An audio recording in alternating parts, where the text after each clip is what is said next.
Warga desa Betung 2, Kecamatan Lubuk Keliat, Kabupaten Ogan Ilir, mendadak gempar Selasa 20 Juli 2022. Arpani, seorang calon kepala desa Betung 2, tewas bersimbah darah di depan rumahnya. Arpani ditembak dan dibacok oleh orang tak dikenal. Kondisinya mengalami 2 luka tembakan dan 2 luka bacokan di sekujur tubuh.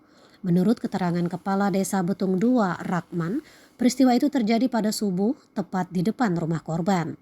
Sebelumnya, rumah Arpani digedor orang yang tidak dikenal. Ketika pintu dibuka, para pelaku diduga lebih dari 1 orang langsung menembak dan membacok tubuh korban. Melihat korban tergeletak bersimbah darah, pelaku melarikan diri. Warga sempat melakukan pengejaran, namun warga memilih mundur karena pelaku membawa senjata api. Polisi menduga kematian bakal calon kepala desa Betung 2, Kecamatan Lubuk Keliat, Kabupaten Ogan Ilir ini dilatari dendam pribadi.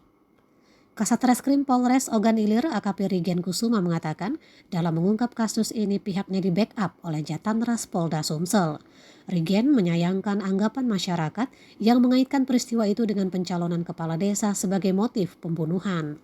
Rigen menambahkan dalam mengungkap kasus ini tim Jatanras Polda Sumsel menerjunkan anjing pelacak guna melacak jejak kaki pelaku, dikarenakan warga sempat mengejar pelaku ke dalam hutan. Isro Antoni melaporkan dari Kabupaten Ogan Ilir.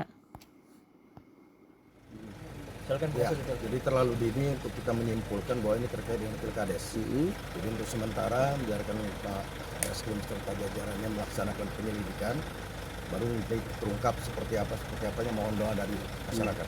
Bang, sudah berapa orang yang